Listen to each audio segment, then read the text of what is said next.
Bienvenidos a Frente al Tablero, un canal dedicado a la difusión del ajedrez. Aquí podrás sumergirte en el fascinante mundo de este juego milenario con lecciones de grandes maestros. Prepárate para mejorar tu juego y disfrutar de partidas emocionantes. Sin más preámbulos, comenzamos.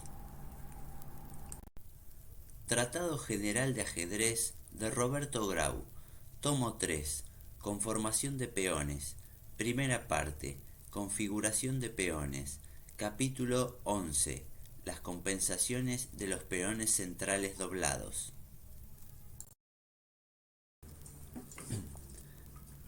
Como el tema que estamos considerando es tan extenso y aplicable a multitud de planteos, hemos preferido dividirlo para demostrar cómo el peón doblado es solo una debilidad relativa que si ofrece peligros muy serios cuando está aislado y aún más si se halla en una columna abierta, suele brindar buenas compensaciones cuando está doblado en el centro y especialmente en las columnas F o C, ciertamente la forma más típica de peones doblados.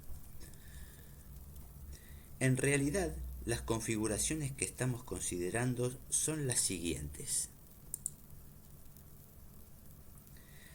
A7, C6, C7, D6, F7, G7, H7 del negro contra A2, B2, C2, E4, F2, G2, H2 del blanco, que estudiamos en primer término y se produce en muchas aperturas del peón rey, especialmente en la Ruy López y 4 caballos, y A7, B7, C7, F7, H7, F6, E6 del negro contra A2, B2, C2, D4, F2, G2, H2 del blanco, que es la que ahora nos ocupa.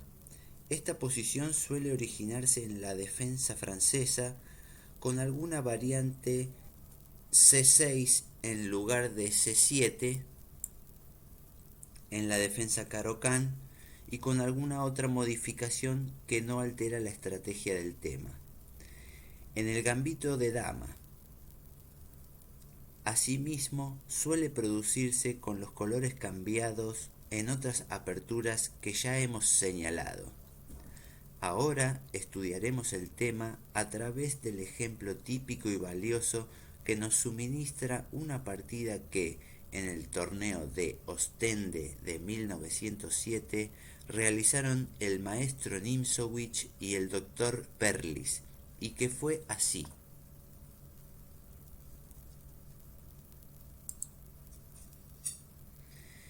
Con las blancas, Nimzowitsch; con las negras, Perlis.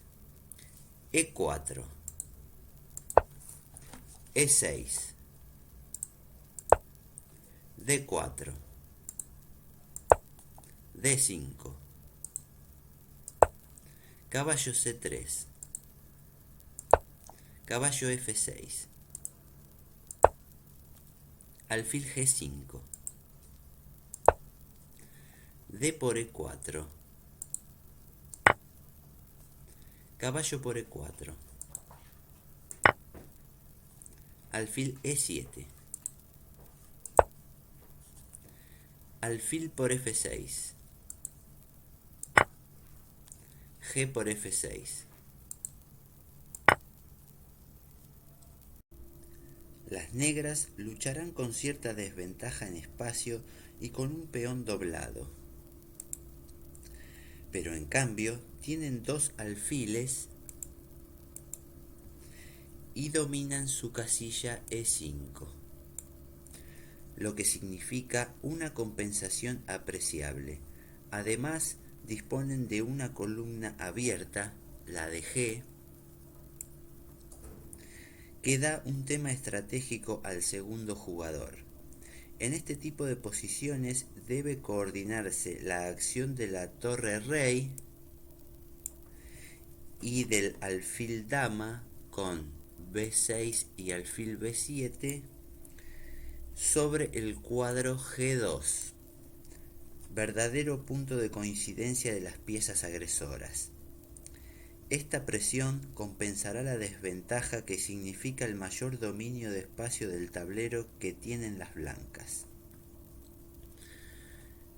La partida continuó con caballo f3, caballo d7. En una partida con Rolando Illia, el maestro Reti jugó en este momento primero b6,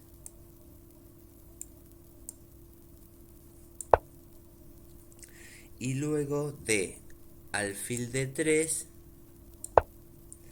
de Illia siguió con caballo c6, dama d5,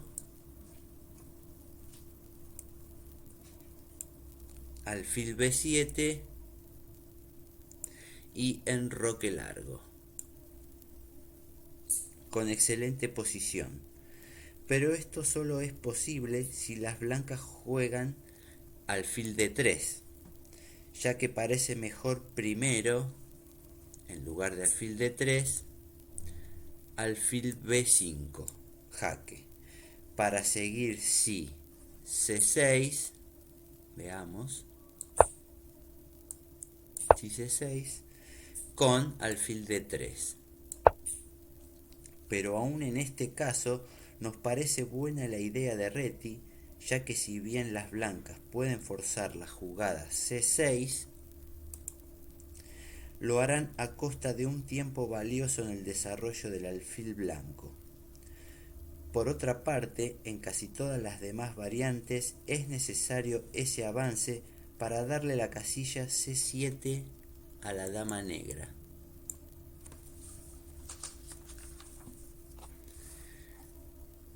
Volvamos a la partida, que fue con caballo f3 y caballo d7. Las blancas continuaron con dama d2, torre g8, enroque largo, caballo f8. Con esta maniobra, el negro ha sostenido el peón aislado del flanco rey, y si bien tiene algunos tiempos perdidos, dispone de dos alfiles y la fiscalización del cuadro e5, que impide una maniobra agresiva típica a base de caballo e5. Las blancas continuaron con c4, c6, g3, dama c7, alfil g2, b6, torre he1, alfil b7, rey b1, enroque largo.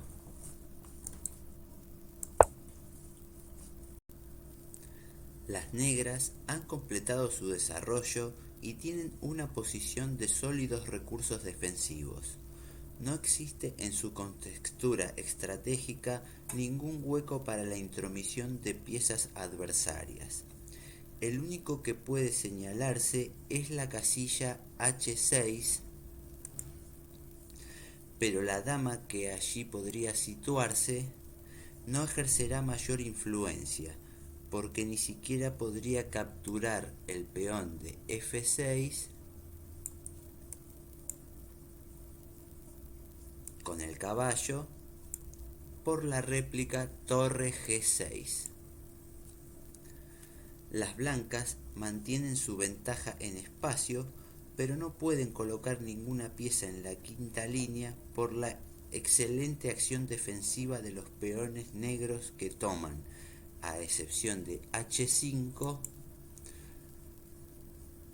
todas las casillas de esa línea. De lo que se deduce que quizá el plan fuera para las blancas poner la dama en H6 para seguir dama H5. Y si a esto torre G6,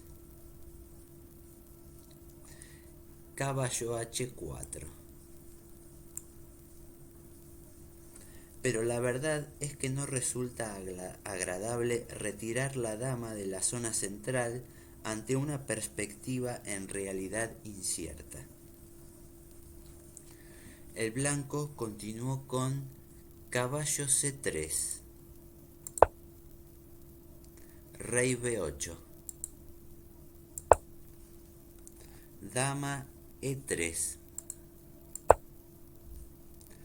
Las blancas se preparan contra una posible maniobra F5 y F4 de las negras, que si bien podría hacer desaparecer el peón doblado, cedería la casilla E5 al primer jugador, de lo que se deduce que lo más racional es no ser impaciente y mantener la fiscalización de ese punto, verdadero nudo de la partida y posible llave maestra de un asalto de las blancas sobre las posiciones avanzadas del negro.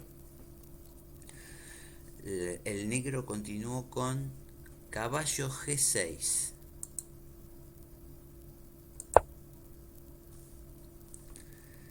H4, F5. Las negras no se resignan a la inmovilidad central y optan por una lucha de maniobra más enérgica. Ceden la casilla E5, lo que es muy desagradable, pero ya colocaron hábilmente el caballo en G6 para poder eliminar la pieza que se sitúe en ese punto neurálgico del tablero. El blanco continuó con caballo E5. Por fin un hueco, pero no en las condiciones más propicias para hacer valer su efímera fiscalización. Las negras continuaron con F4, dama F3, caballo por E5, D por E5. Y ahora ha pasado un peón al punto E5, lo que no significa una preocupación para el negro.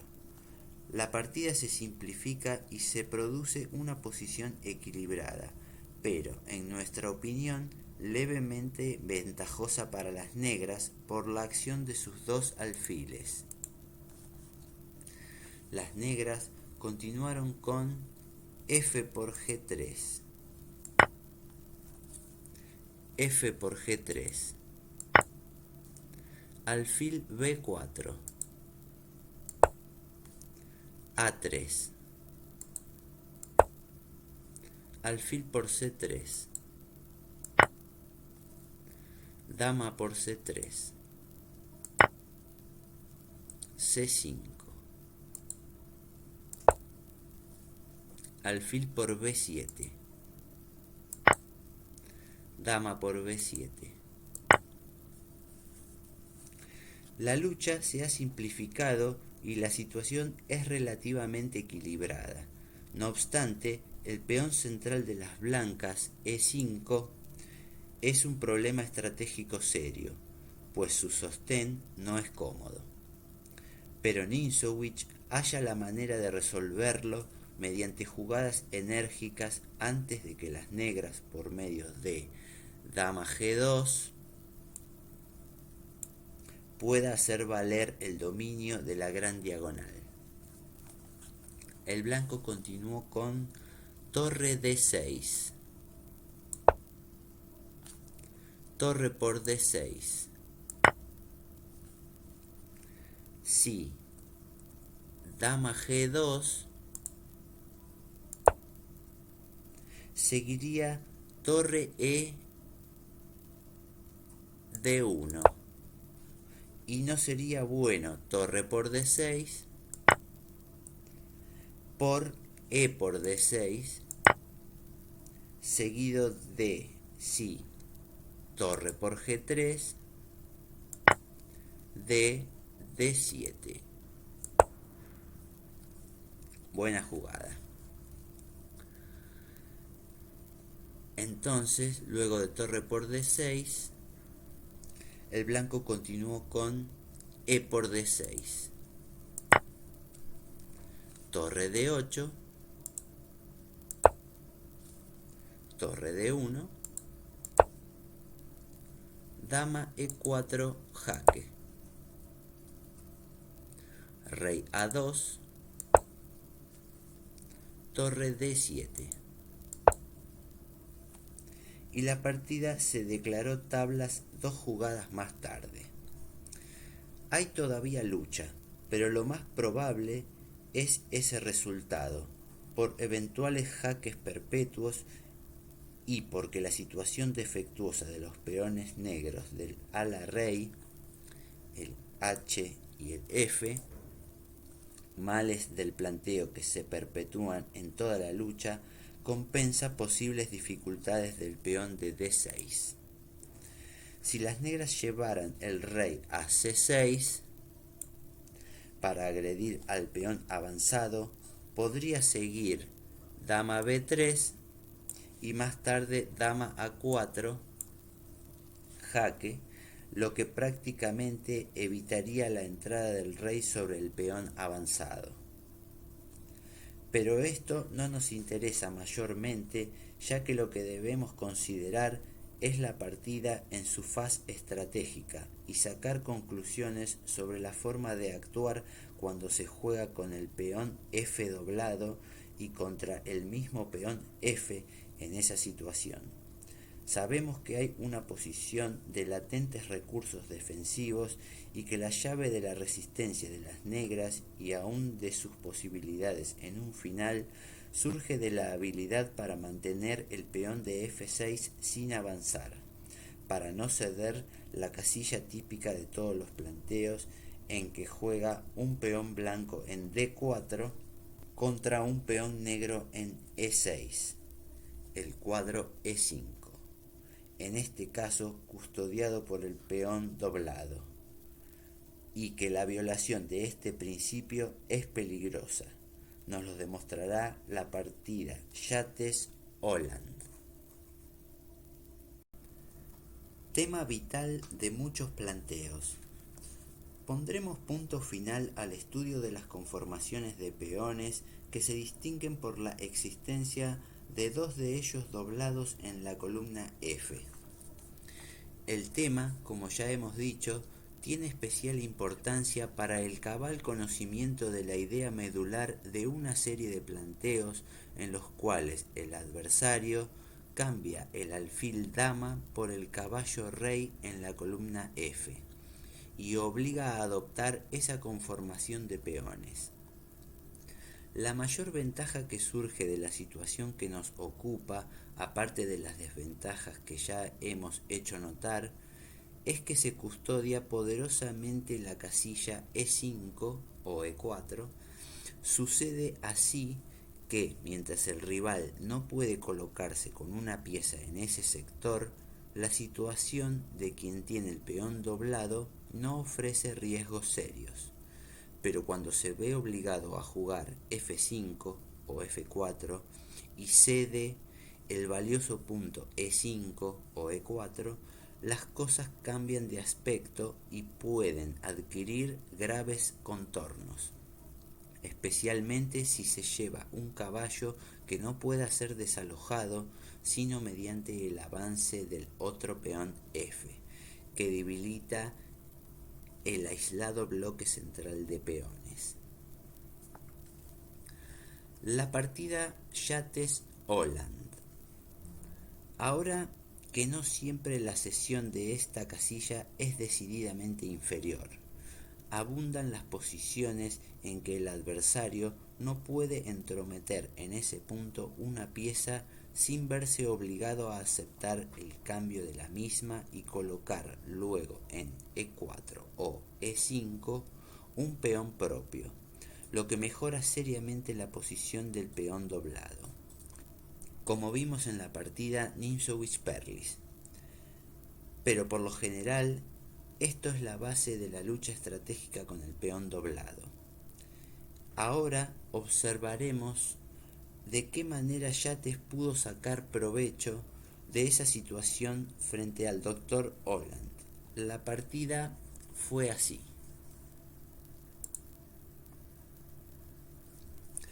Con las blancas, Yates.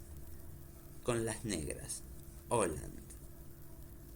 E4, E6, D4, D5, caballo C3, caballo F6, alfil G5, D por E4, alfil por F6. Rápidamente el blanco opta por dejar a su adversario el peón F doblado para centralizar su caballo. Es claro que las negras podrían replicar con dama por F6, pero esto significa la pérdida de algunos tiempos luego de caballo por E4. Las negras continuaron con G por F6, caballo por E4, F5. Y he aquí la jugada nerviosa que efectúan en este momento la mayoría de los jugadores para despojar el caballo y adquirir equilibrio en espacio. Pero créase una debilidad que puede ir aumentando en volumen a medida que la partida siga. El punto E5, por donde seguirá filtrando la dificultad para el negro en mérito de la dudosa conformación de peones. En este tipo de partidas no debe avanzarse el peón F si las circunstancias no lo exigen. Debe seguirse, en cambio, el siguiente plan. B6, veamos, B6, C6, caballo D7, dama C7, alfil B7 y enroque largo, según la autorizada sugestión de Nimzowitsch, especialista en este tipo de estrategia. Las negras continuaron con caballo C3. Buena jugada. La fiscalización del centro. Justo. Parece una pérdida de tiempo, pero en realidad no lo es, ya que para desalojar el caballo, el negro avanzó un peón, y las movidas de peón no pueden considerarse jugadas de desarrollo. A cambio, pues, de ese avance tan discutible por las razones que hemos expuesto, bien puede el blanco retirarse, y conviene hacerlo a C3, para tomar la casilla D5, y evitar que el negro haga fuerte en la misma su dama. Por ejemplo, si caballo G3,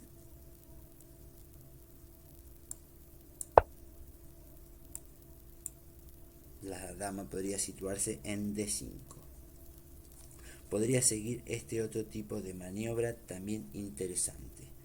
Dama D5, caballo C6, B6, alfil B7 y en enroque largo y torre G8.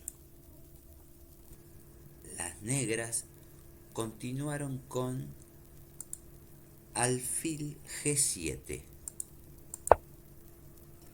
Ahora el alfil debe salir de su casilla natural E7 en la necesidad de cuidar el cuadro E5. Pero la diagonal F8 A3 queda sin su valiosa fiscalización. Las blancas continuaron con caballo F3, enroque. Se aconsejaba en esta posición incidir con todas las fuerzas sobre el peón de D4, mediante la jugada caballo C6. Pero los análisis probaron que luego de caballo C6, alfil B5, enroque, alfil por C6, B por C6, las blancas mediante dama D3 y enroque largo logran, a pesar de luchar con 2 caballos contra 2 alfiles, una posición preferible por la débil configuración enemiga de peones.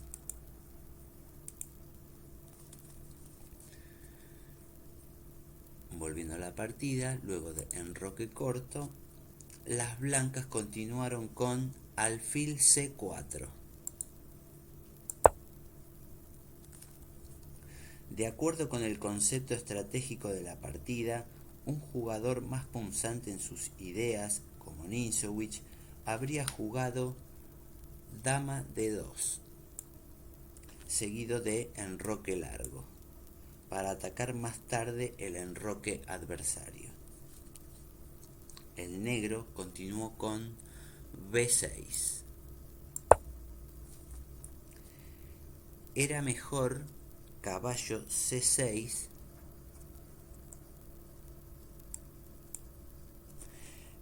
para lograr una posición abierta a cambio de acentuar la debilidad de los peones. Por ejemplo, caballo C6, caballo E2, E5, D por E5, caballo por E5, caballo por E5, alfil por E5,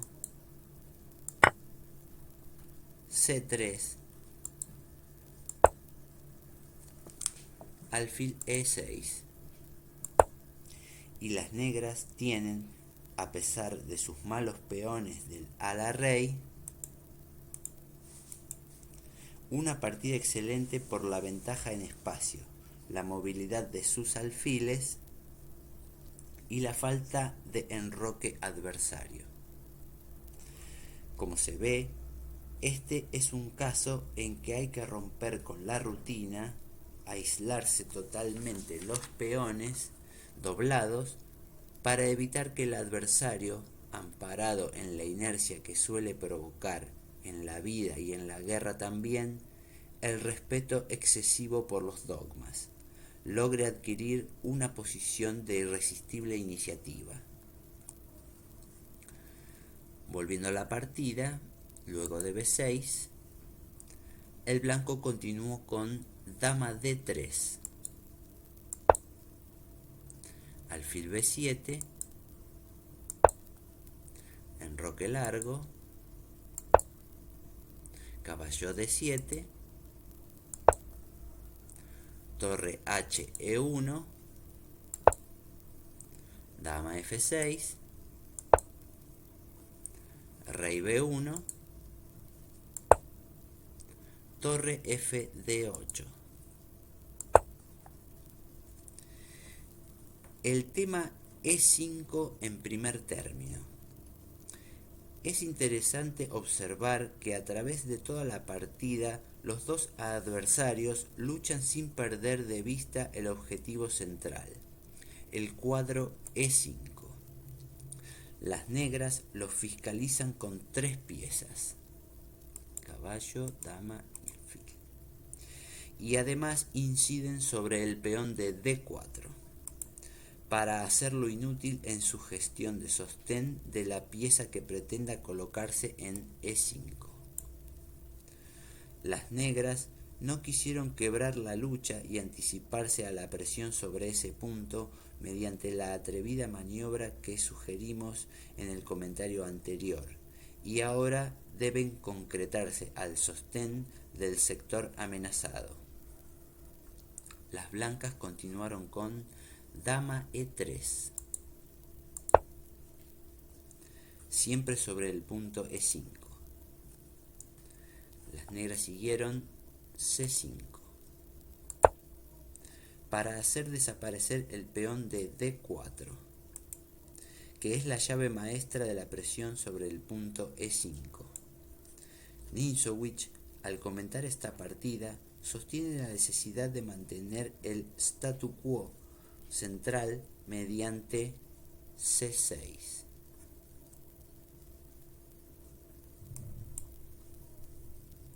Para seguir con B5, caballo B6 y eventualmente caballo D5. Plan lógico e interesante, pero que significaría la cesión definitiva del punto E5 al caballo blanco de F3, a cambio del de D5. Ahora las blancas logran ensayar una maniobra que les permitirá hacer valer su más armónico desarrollo y crear problemas graves en la conformación central de peones. Las blancas, luego de C5, continuaron con D5. Esto inicia la rotura central del equilibrio. Especula con que el negro debe avanzar el peón E para no quedar estratégicamente perdido, y se complementará con la agresión lateral de G4, que romperá la unidad de los peones doblados negros. Como plan, es de gran calidad y de notable valor instructivo. Las negras continuaron con E5, G4. Más sólido habría sido, con la misma idea, jugar primero caballo D2 para seguir con F3 y G4, y luego caballo DE4, con la clara ventaja posicional. La precipitación del blanco da lugar a enormes complicaciones, en las que amenaza diluirse la leve ventaja posicional del primer jugador. Luego de G4, las negras continuaron con F por G4, caballo G5, alfil H6, caballo C E4, dama G6, F4, E por F4, dama por F4. Tremendas complicaciones, según un expresivo comentario que esta posición le sugirió a Ninzowitsch. La partida siguió hasta la jugada 44 y fue ganada por las blancas, pero en realidad no es fácil saber si en mérito a la posición, ya que el doctor Holland incurrió en algunos errores que precipitaron el desenlace. No obstante, ahora la posición blanca es más cómoda, ya que no solo recobrará el peón, sino que, además de la amenaza D6, puede ser grave porque las fuerzas blancas inciden sobre el punto F7.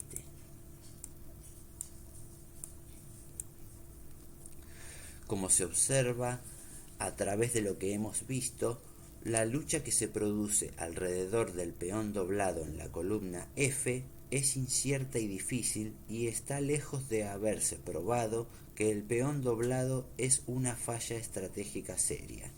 Pero necesita conocerse el espíritu que anima a esta posición, que es lo que hemos pretendido a través de esta serie de partidas y ejemplos.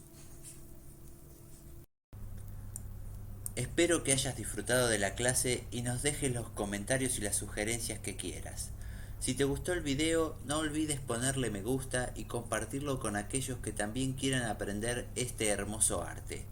Suscríbete al canal haciendo clic en la campanita, así serás notificado cuando esté lista la próxima clase. Me despido dejándote un fuerte abrazo. Hasta la próxima.